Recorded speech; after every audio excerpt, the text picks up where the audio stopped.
Bienvenidos a un nuevo análisis. Hoy tenemos sobre la mesa un material bastante provocador. Sí, bastante. Se trata de un texto titulado Los pájaros, las abejas y la especie humana, de un autor que firma simplemente como Cher. Y el subtítulo ya nos da una pista, ¿no? Una serie del Gran Clímax, primera parte. Y fíjate, está dedicado a los hombres sin padre. Vaya. La propuesta del autor es ir, digamos, a los principios más básicos del comportamiento sexual.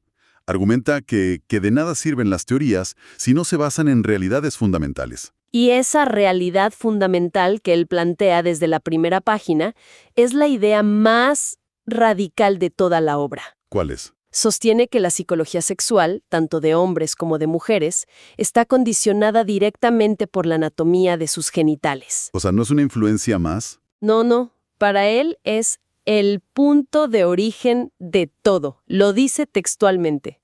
Toda su tesis se construye sobre esa única premisa. De acuerdo. Esa es una declaración de intenciones. Muy fuerte. Nuestra misión aquí me parece es clara. Vamos a seguir ese hilo. Ajá. Vamos a rastrear cómo el autor construye toda su visión del mundo, la atracción, el poder, la sociedad, a partir de esa diferencia biológica tan específica. A ver hasta dónde nos lleva. Me parece perfecto. Entonces, ¿por dónde empieza? ¿Cómo conecta la anatomía con la psicología? Empieza con algo que parece, trivial, casi infantil. El acto de orinar. ¿De orinar? Sí. La observación es simple. El órgano masculino es externo, visible. El de la mujer es interno, oculto a su propia vista. Para el autor, esto no es un detalle. Es la experiencia formativa que define dos psiques completamente distintas. A ver, espera. Me estás diciendo que todo empieza en cómo aprendemos a ir al baño. Exactamente. Esa es la audaz conexión que hace. ¿Y cómo la desarrolla? Se enfoca en la experiencia del niño. Desde muy pequeño, él ve, sostiene y dirige su pene. Juega a apuntar, a controlar el chorro. Claro. El autor lo compara con un arquero apuntando una flecha. Es su primera experiencia de proyectar su voluntad sobre el mundo físico. Y este acto, repetido miles de veces, lo entrena para ser visual, para objetivar. Entiendo. O sea, el primer objeto que aprende a controlar es parte de su propio cuerpo. Precisamente. Llama al pene el objeto supremo para un hombre.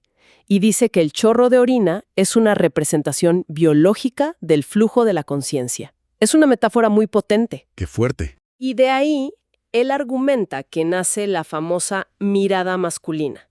La tendencia a objetivar al mundo, y en especial a las mujeres, no vendría de la cultura, sino de esta experiencia primordial de autoobjetivación. ¡Wow! Debo admitir que nunca habría conectado esas dos cosas.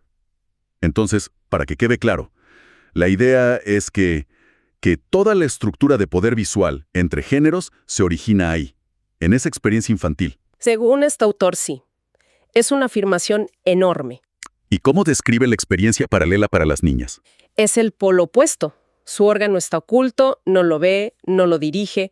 Su principal preocupación al orinar no es el objetivo, sino la postura. El equilibrio, no salpicarse. Exacto.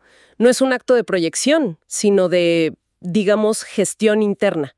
Esto, según él, le entrena para no depender de sus ojos, de la realidad objetiva, sino de la intuición y la imaginación. No hay juego. No hay juego, solo una necesidad que gestionar desde dentro. Y así establece una dualidad fundamental. Luz objetiva masculina, oscuridad subjetiva femenina. Claro. Si esa base es tan fundamental, me imagino que la aplica directamente a la excitación sexual. Directamente. Es el siguiente paso lógico de su argumento. Por eso, dice él, se afirma que las mujeres se enamoran por los oídos y los hombres por los ojos. No es un cliché cultural para él. Para nada. Es una consecuencia biológica directa. El hombre, visual, se excita con la pornografía.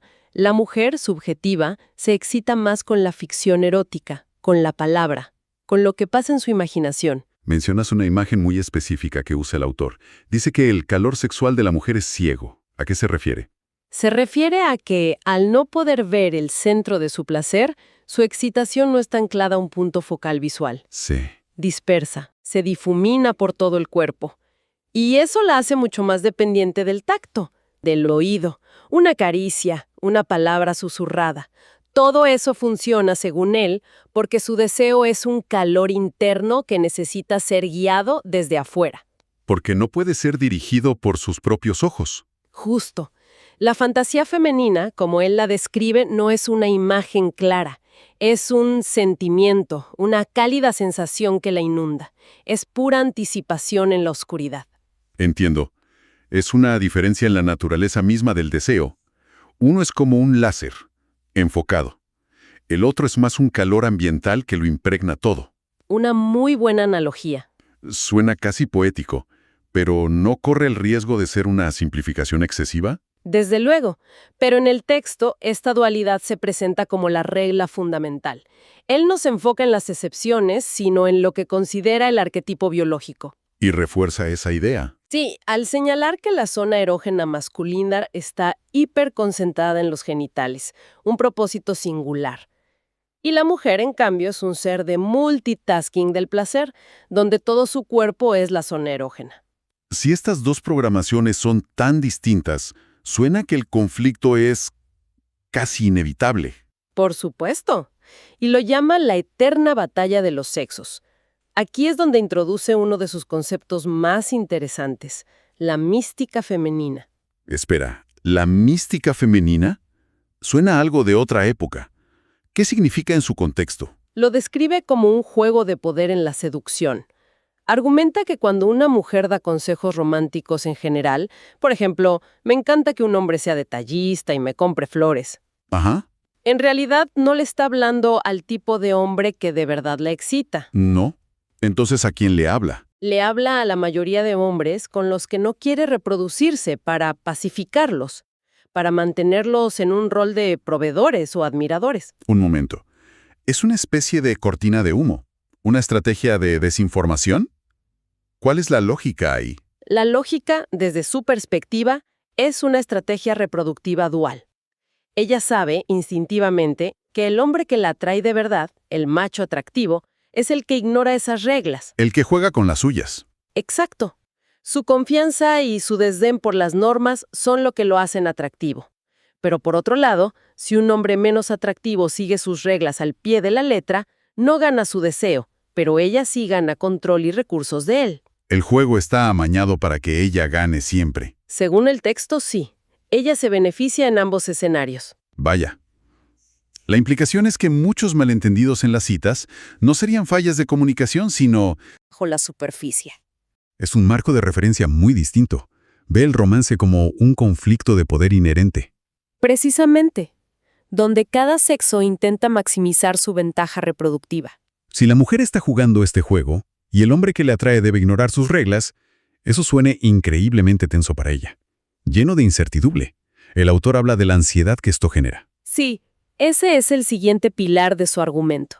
Afirma que las mujeres operan con una alta ansiedad sexual por defecto. ¿Por qué? Su razonamiento es que el rol biológico femenino en el sexo es inherentemente pasivo y de sumisión, un estado de vulnerabilidad. Y el hecho de que sus genitales estén ocultos a su vista, según él, crea una ansiedad fundamental sobre su propia naturaleza. Suena bastante negativo. ¿Es solo una fuente de estrés? Una fuente de excitación. ¿Cómo? Es un miedo que anhela ser conquistado. La mujer necesita que el hombre la guíe con una certeza absoluta para transformar esa ansiedad en placer. Usa una metáfora. La mano que sale de la oscuridad debe ser firme y segura. Una mano temblorosa solo aumentaría su miedo. Ah, y supongo que aquí es donde conecta todo esto con la clásica atracción por los chicos malos. Exacto. Su explicación es que la mujer se siente atraída por hombres que juegan según sus propias reglas, porque ellos encarnan una libertad de la que ella carece. El rebelde está por encima del juicio social. Y esa autoconfianza extrema, esa ausencia de duda. Es interpretada como la señal de liderazgo definitiva. Entonces, la sumisión de la que habla no es solo física, es profundamente psicológica. Totalmente. La idea es que la mujer necesita perderse en la confianza del hombre para silenciar su propia ansiedad. Debe, como él dice, soltar su sentido del yo para fundirse con uno que percibe como más fuerte. Es un concepto bastante intenso. Y lo ve como el requisito fundamental para la satisfacción femenina. Sin esa entrega, argumenta, el placer pleno es inalcanzable para ella. Bien, hasta ahora ha construido todo un modelo psicológico a partir de la biología. Inevitablemente tiene que llevar esto al mundo moderno. ¿Cómo aplica este marco a fenómenos como el feminismo? Lo hace, y es la parte más polémica del texto. Es extremadamente crítico. Su tesis es que el feminismo y la revolución sexual en realidad destruyeron la monogamia. ¿Para qué? Para permitir que la mayoría de las mujeres tuvieran acceso sexual a la pequeña minoría de hombres que están en la cima, los que realmente desean. Un momento, ¿esa es una afirmación? Muy fuerte. ¿El autor ofrece alguna evidencia para sostener eso? ¿O es una conclusión que él extrae de su premisa inicial? Es casi enteramente una conclusión filosófica que extrae de su premisa. No presenta datos sociológicos ni encuestas, es la aplicación directa de su lógica. Si las mujeres desean al macho alfa, un sistema que elimina las barreras para acceder a él, como la monogamia, es un sistema que, desde su punto de vista, beneficia estratégicamente a las mujeres. ¿Y cuál es la consecuencia de eso? La creación de una gran masa de hombres sin sexo, los incels, porque las expectativas de las mujeres se han centrado en un ideal inalcanzable para la mayoría. Y en este nuevo escenario que describe, ¿qué papel juega la pornografía? La menciona de forma muy negativa. La llama veneno para el pene, una herramienta para cegar la mirada masculina. Cegar la mirada masculina. Sí, su argumento es fascinante. Postula que la pornografía es la solución que el sistema actual, que él considera feminizado, ha encontrado para el problema del hombre sin sexo. Una forma de pacificarlos. Exacto. Les permite liberar su impulso sexual a distancia, sin ser una amenaza. Sostiene que los desensibiliza, aniquila su imaginación erótica y los vuelve impotentes y dóciles. O sea que en su visión, los movimientos de empoderamiento femenino resultaron en una crisis de masculinidad donde los hombres son, en esencia, neutralizados digitalmente. ¿Esa es exactamente su conclusión? Ve la sociedad moderna operando dentro de un marco femenino de caos. Y a partir de ahí hace su predicción más extrema. ¿Qué es? Traza un paralelismo directo con la historia. Sostiene que este caos social va a provocar una reacción violenta, una revuelta que exige el retorno a un orden patriarcal. ¿Y la comparación que usa es? La República de Weimar en Alemania, cuya liberación cultural y social, en su opinión, fue el caldo de cultivo que llevó a la población a abrazar el autoritarismo del régimen nazi. Esa es una comparación históricamente muy cargada, controversial por decirlo menos. Profundiza en ese paralelismo. Vincular la liberación sexual con el fascismo es explosivo. Lo profundiza desde su propia lógica, claro. Argumenta que cuando una sociedad opera en lo que él llama un marco femenino, disolución de normas, relativismo moral, se crea un vacío de orden. Este caos genera una ansiedad social tan insoportable que la gente se desespera por una figura autoritaria. Una figura masculina fuerte que imponga orden por la fuerza. Exacto. Él ve la liberación de Weimar como el precursor del deseo público por un líder como Hitler, y sugiere que nuestra era está en una trayectoria peligrosamente similar. Bien, hemos recorrido un camino largo y complejo, partiendo de una simple diferencia anatómica. La tesis de los pájaros, las abejas y la especie humana es ineludible. Para su autor, todo está anclado en imperativos biológicos inmutables. Es una visión del mundo profundamente determinista, sí. Desde cómo un niño aprende a orinar hasta las grandes corrientes políticas del siglo XXI. Todo en esta obra se conecta con la ansiedad reproductiva. No deja casi ningún espacio para la cultura o la elección individual. Prácticamente ninguno. La biología es el motor principal de todo. Y eso nos deja con una pregunta final, algo en lo que pensar. El autor presenta la biología casi como un destino.